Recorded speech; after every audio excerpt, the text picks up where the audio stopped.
بسم الله الرحمن الرحیم. نن زمونږ د علم النحو 24 نمبر درس دی. نن به موږ د فعل علامات وایو. د فعل علامات، د فعل نښې، د فعل نشانیانې چې دا نشانیانې په فعل کې وي، دا نښې علامات په فعل کې وي. دا کومه کلمه کې وي هغه به فعل وي، چې کومه کلمه کې دا علامات نه وي هغه به فعل نه وي. علامات فعل ګورئ جی، د فعل په شروع کې قد وي. دا قد چې دی دا همیشه د فعل په شروع کې لګي. د اسم او د حرف سره د قد څه کار نشته. لکه قد ضربه، دا ضربه فعل دی ځکه چې د ده نه مخکې دا قد لګېدلی دی. ټیک شوه. قد نسواره، دا نسواره فعل دی، د څه نه مې وپېژندې ځکه چې د ده نه مخکې دا قد لګېدلی دی. قد سمعه، قد 28 سپارې په شروع کې چې دی قد سمعه. نو ګوره دا قد دا د فعل نه مخکې لګي. د اسم او د حرف په شروع کې قد نه لګي. دا همیشه د فعل په شروع کې قد لګي. د کمې کلمې په شروع کې چې قد وي هغه به فعل وي، هغه اسم او حرف نشي کېدی. دویم نمبر علامت وګورئ، د فعل په شروع کې سین وي. دا سین چې د کمې کلمه په شروع کې وي هغه به فعل وي، هغه حرف او اسم نشي کېدی. دا سین چې دی لکه سیضربو، دا سین وګوره، سین دا د یضربو نه مخکې ولګېدو. نو وګوره د سیضربو معنا ده عن قریب چې هغه به وښلو کي، زر ده چې هغه به وښلو کي. سیعلمو زر ده چې هغه به وپېژني. ستعلمون زر ده چې تاسو به وپېژنئ. سیعلمون زر ده چې هغوی به وپېژني. سیسمعون زر ده چې هغوی به واوري. سیسمعو زر ده چې هغه به واوري. ستسمعو زر ده چې ته به واورې. نو وګوره دا سین چې دی دا همیشه دا د فعل نه مخکې لګي. اسم او حرف د اسم او د حرف په شروع کې دا نه لګي. ټیک شوه جی. دویم نمبر دی د فعل په شروع کې سوف لګي. دا سوف چې دی دا هم د فعل خاصه ده، دا فعل سره خاص دی او د فعل په شروع کې لګي. د اسم او د حرف سره د سوف هېڅ کار نشته. لکه سوف یضربو، لږ وخت پس په هغه وښلو کې. سوف یعلمون لږ وخت پس په هغې پوه شي. کچھ دیر بعد وہ پہچانیں گے، هغوی به وپېژني. سوف یعلمون لږ وخت پس په هغوی وپېژني. لکه څنګه قرآن پاک کې سورې تکاثر کې دي سوف تعلمون کلا سوف تعلمون ثم کلا سوف تعلمون سوف تعلمون سوف تعلمون. لږ وخت پس په تاسو وپېژنئ، لږ وخت پس په تاسو ته پته ولګي. د اسم او د حرف په شروع کې سوف نه لګي. ټیک شو جی. د فعل په شروع کې حرف جزم وي. حروف جازمه دا یو 15 حروف دی غالبا. لم، لما، لام امر، لاینهی، ان شرطیه. لم، لما، لام امر، لاینهی، ان شرطیه. دا د دلته لیکم حروف جازمه یعنی جزم ورکولو والا حروف. لم، لما، لام امر، لائے نہیں او ان شرطیہ.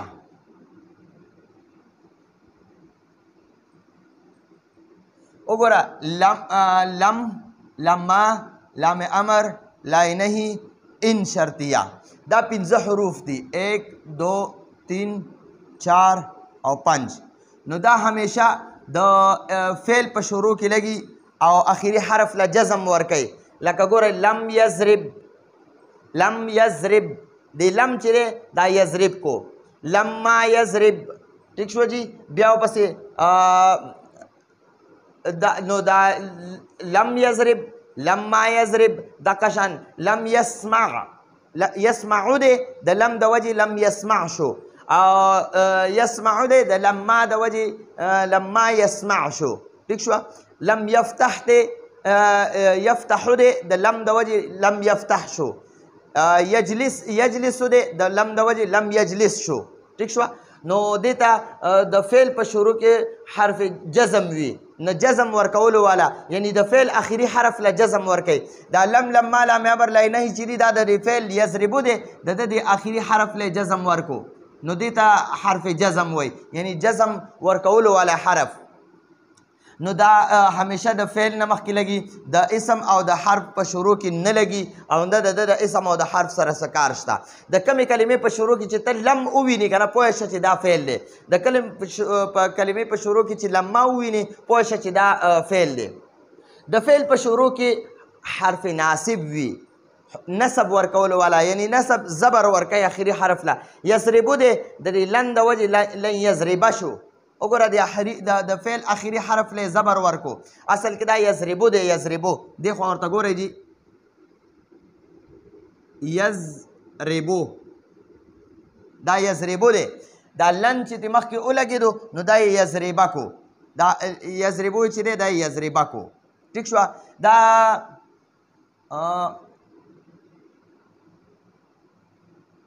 انصرو دی انصرو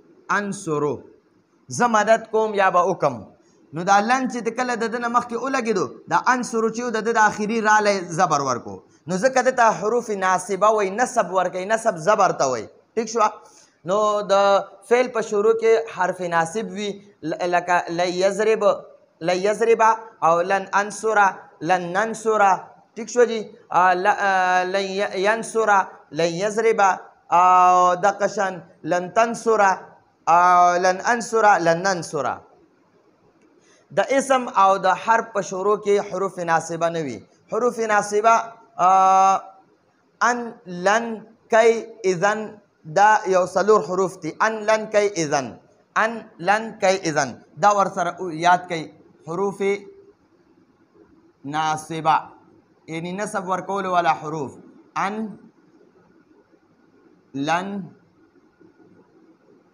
کی اذن اذن داسې لیکل کېږي داسې او داسې هم لیکلی شوي وي دي اذن ټیک شو جي نو دا ان لن کی اذن دا د فعل مضارع نه مخکې لګي او آخري حرف له زبر ورکوي نو دې ته حروف ناصبه وایي او دا صرف د فعل سره خاصي اسم او حرف سره د دې څه کار نشته د فعل سره ضمیر مرفوع متصل وي لکه ضمیر چې دی متصل وي د فعل سره لکه ضربتو ضربتا ضربتي نو دا ګوره دا تو تاتی دا چې دی دا ضمیر مرفوع متصل دی دا د فعل سره متصل دی ٹھیک شو جی د فعل نه دا نشو جدا کړي نو ضربتو ما وخلو کو نصرتو ما مددو کو فتحتو ما کولاو کو جلستو ز کېناستم دخلتو ز داخل شوم ضربتا تا وخلو کړه فتحتا تا کولاو کړه جلستا ته کېناستې نصرتا تا مددو کو دقه شان ضربتي تا مؤنث وخل وکړه نصرتي تا مؤنث مدد وکړو سمعتي تا مؤنث واورېد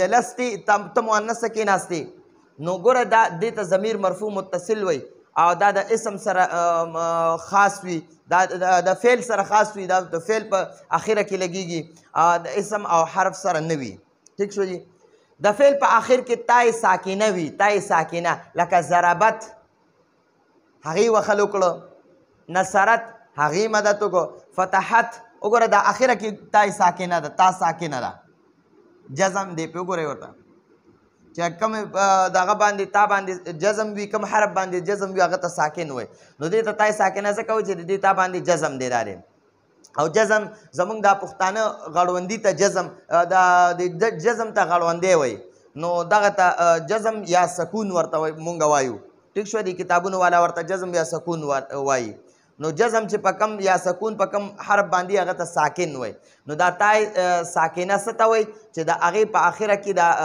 جزم راغلی وي په کم حرف د تا باندې جزم راغلی دی ته تای ساکنه وایي ټیک شوه سمعت هغې واورېده جلست هغه کېناسته فتحت هغې کوله وکړه دغه شان نصرت هغې مدد وکړو دا ټولې صیغې دي د اسم او حرف په آخر کې دا تای ساکنه نه وي فعل امر وي امر دا امر چې دی دا صرف د فعل مضارع نه جوړیږي ګوره دا د بلو صیغو نه جوړیږي ښه لکه اضرب دا او د فعل مضارع د حاضر صیغو نه تضرب تضربان تضربون تضربین تضربان تضربن دا شپږ صیغې چې دي د حاضرو درې حاضر مذکر درې حاضر مؤنث د دې نه فعل امر جوړیږي لکه اضرب ته وخلو کا اضربا تاسو دواړه وخلو کا اضربو تاسو ټول وخلو کا اضربی ته یو مؤنث وخلو کا اضربا تاسو دواړه مؤنث وخلو کا اضربنا تاسو ټول وخلو کا دا افتح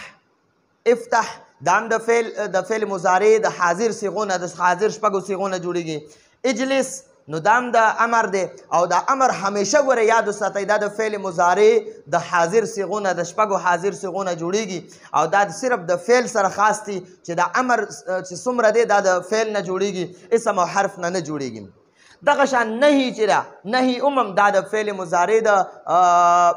مضارع د حاضر شپږو صيغونه د درې د مذکر حاضر درې د مؤنث حاضر لکه لا تضرب تو وخل مکوا لا تضربا تاسو دوه وخل مکوي لا تضربو تاسو ټول وخل مکوي لا تضربي ته مؤنث وخل مکوا لا تضربا تاسو دوه مؤنث وخل مکوي لا تضربنا تاسو ټول مؤنث وخل مکوي لا تفتح تمکلا هوا لا تفتحي ته مؤنث مکلا هوا لا تجلس تمکینا لا تجلسي ته مؤنث مکینا نو ګورئ دا نهي چې دام د فعل مضارع د حاضر شپږو صيغونه جوړیږي د اسم او د حرف سره د دې هیڅ تعلق نشته د امر او نهي دا د فعل نه جوړیږي د اسم او حرف نه جوړیږي د فعل په اخره کې تای ساکنه وي د اسم او د حرف په اخره کې نه وي د فعل سره ضمیر مرفوع متصل وي لکه ضربتو ضربتي ضربتو نو ګوره دا تو چې دا ضمیر مرفوع متصل دی ضربتا کې دا تا ضمیر مرفوع متصل دی ضربتي کې دا تی ضمیر مرفوع متصل دی اسم او حرف سره د دې سره تعلق نشته د فعل په شروع کې حروف ناصبه وي دا د ماته استولیکل حروف ناصبه ان لن کئی اذن دا سلور دی ان لن کئی او اذن دا سلور حروف تی دیتا حروف ناصبه وي نو دا صرف د فعل په شروع کې راځي د اسم او د حرف سره د دې تعلق نشته د فعل په شروع کې حروف حرف جزم وي لکه دا ما تاسو ته حروف جازمه پنځه لیکل لم لما لام امر لا نهي ان شرطیه نو دا د فعل په شروع کې لګي او اخري حرف ساکن کوي نو ځکه ورته حروف جازمه وي یعنی جزم اخري حرف لور کوي جزم د غړوندي ته وي د اسم او د حرف سره د دې تعلق نشته د فعل په شروع کې سوف لګي لکه سوف یضرب سوف يعلمون سوف تعلمون د اسم او حرف سره د دې تعلق نشته د فعل په شروع کې سین لګي لکه سيضرب سينصر سيعلم سيسمع دا د اسم او د حرف سره د دې سین سکار نشته د فعل په شروع کې قد لګي لکه قد ضرب قد نصر قد سمع قد جلس قد فتح قد دخل قد خرج نو دغه صرف د فعل په شروع کې لګي د اسم او د حرف په شروع کې نه لګي نو دا زموږ سره د علامات فعل او ان شاء الله راتلونکي درس کې به د حرف باره کې تذکره کوو چې حرف کې کوم علامات وي علامات پکې شته یا نشته پکې یا پکې د اسم یا د حرف علامات نشته نو دا حرف ته نو د حرف باره کې به ان شاء الله راتلونکي درس پر اجازت غواړو هذا هو المرام والله اعلم بحقيقة الكلام